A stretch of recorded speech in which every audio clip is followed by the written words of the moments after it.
అన్నమయ్య జిల్లా బి కొత్తకోటలో వీధి కుక్కల శైర వ్యవహారం కలకలం సృష్టిస్తుంది. ఒక్కరోజు 24 మందిని గాయపరిచే వీధి కుక్కలు. దీంతో ప్రభుత్వ ఆసుపత్రికి బాధితులు క్యూ కడుతున్నారు.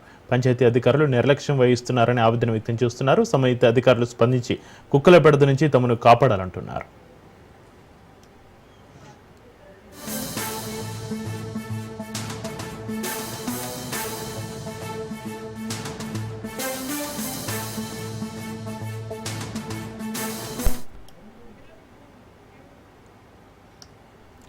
అన్నమయ్య జిల్లా బి కొత్తకోటలో వీధి కుక్కల శైర వ్యవహారం కలకలం సృష్టిస్తుంది. ఒకరోజు 24 మందిని గాయపరిచే వీధి కుక్కలు.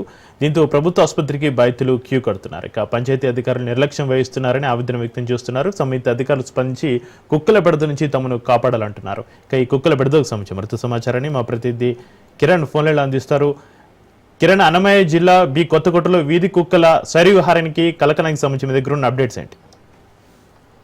ఏదైతే అన్నమయ్య జిల్లాలో ఈ కొత్తకోటలో కుక్కల స్వైర విహారం చేసినాయని చెప్పుకోవచ్చు. మొత్తం మీద ఈ ఒక్కరోజు 24 మందిని కుక్కలు కాటు వేసినట్టు కూడా ఏరియా ప్రభుత్వ ఆసుపత్రి వైద్యులు అయితే చెప్పిన పరిస్థితి ఏంటి. అయితే ఒక నెల రోజుల నుంచి చూసుకుంటే 240 మందికి పైగా కుక్క కాటికి ఆసుపత్రి పాలైనారని చెప్పేసి కూడా అక్కడ ఉన్న వైద్యులు అయితే చెప్పే పరిస్థితి కనిపిస్తుంది. ఏదేమైనప్పటికీ అంటే బి కొత్తకోటలోని గతంలో చాలా సార్లు కూడా మున్సిపల్ అధికారులు చాలా సార్లు అధికారులు అక్కడ ఉన్న లోకల్స్ కావచ్చు, అక్కడ ఉన్న పట్టణ ప్రజలు చాలా సార్లు విన్నవించుకున్నా కానీ మున్సిపల్ అధికారులు మాత్రం పట్టించుకునే పరిస్థితి కనిపిస్తుంది. పూర్తి స్థాయిలో ఈ రోజు అయితే ఒక్కరోజు 24 మందిని పైగా కుక్కలు కాటడంతో అంటే ఆ నగర ప్రజలందరూ కూడా ఒక్కసారిగా చేతుల్లో కర్రలు పెట్టుకొని కుక్కలు తరిమే పరిస్థితి అయితే కనిపిస్తుంది.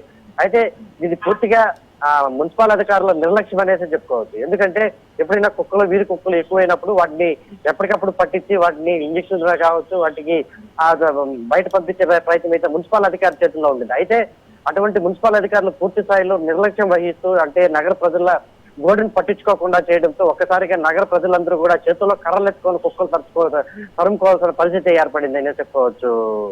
Chakri. Right, thank you Kiran.